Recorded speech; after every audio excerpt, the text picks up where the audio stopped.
পাগলে চুল কাইটা দেন, মানবতা বেচা খান, দাড়ি কাইটা দেন, মুছ কাইটা দেন, গোসল করাইয়া দেন। এই বেটা পাগলে চুলের লগে পাগলে বাল কাটা বড় হইছে ফালাইব তোর কোন বাপে? কারণ আমি সুস্থ মতনে খারান মানে একটু লড়াচড়া করেন না। আপনি কিসের জন্য এরকম হ্যাডামগিরি করেন? আমার কি হ্যাডাম আছে কোন? আমার অনেক হ্যাডাম। কি হ্যাডাম আছে? আমার একটা বাড়ি করে দেন। আপনি এত পারেন আমার একটা বাড়ি করে দেন। আপনি কি হ্যাডামি চান? হ্যাঁ আপনার আমি এই মুহূর্তে 50,000 কোটি টাকার মালিক বানাই দিতে পারবো। আধা ঘন্টা আপনি দরকার ওই খাম্বার লাগে আমার বাইন্দা রাখবেন। হ্যাঁ এখানে জনগণ আছে, হাজার হাজার জনগণ আছে। আমি জনগণের সামনে বলতেছি আপনার আধা ঘন্টার ভিতরে আমি 50,000 কোটি টাকার মালিক বানাই দিব। আপনি যদি আধা ঘন্টার ভিতরে 50,000 কোটি না, যদি আমার 50 টাকার মালিক বানাইতে পারেন এখন এই মুহূর্তে, আপনি কোন কোচের থেকে টাকা বাইর করেন না, আপনি এরকম গায়েবী ভাবে বাইর করেন। তাহলে আমরা কথা দিচ্ছি যে যত লোক আছে বাংলাদেশের মানুষ, বিশ্বের মানুষ আপনারে ঠিক আছে গুরু মানবে।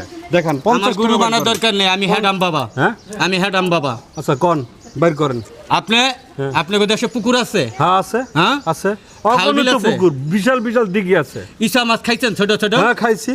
দুইটা লাল ইসা মাছের সোনালি ইবেন জোগাড় করে যান। এদিকে আনেন এদিকে আনেন। আপনারা কানে কথা কইলে ইসা মাছের কি আছে? এই মেয়ে ভাই সে কামাই করে 10 টাকার মালিক হইবার পারে না, আর আপনি আধা ঘন্টার ভিতরে 50,000 কোটি টাকার মালিক হইতে চান, আর দুইটা ইসা মাছ সোনা জোগাড় করতে পারেন না। এত বড় পাওয়ার লইছেন পাগলের পিছনে।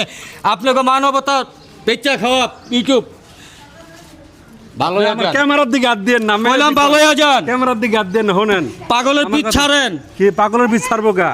সবাই কিন্তু আমার মতো ভণ্ড না, আপনাকে মতো সবাই কিন্তু আমার মতো লেবাসদারি না। পাগলগুলো যে চুল কাটটা দেন, দেখলে কাটটা দিব। এটাই তো পাগলে চুল কাটটা দেন, মানবতা বেচা খান, দাড়ি কাটটা দেন, মুছ কাটটা দেন, গোসল করাইয়া দেন। এই বেটা পাগলে চুলের লগে পাগলে বাল কাটা বড় হইছে ফালাইব তোর কোন বাপে?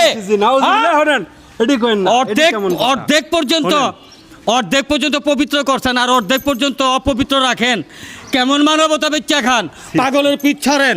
বাংলার আনাচে কানাচে অনেক অবৈধ কুকাম চলতেছে, পারলে সেখানে যান, পাগলের পিছ ছাড়েন যান। শোনেন আমি আমারও যাইতে দেন। দর্শকদেরকে একটা কথা কন, আপনি যা কিছু করেন এগুলো কি ঠিক করেন? দর্শককে আমি একটা কথাই বলতে চাই, মাদককে না বলো, আগামীর জন্য সুস্থ সুন্দর উজ্জ্বল ভবিষ্যৎ গড়ে তোলো।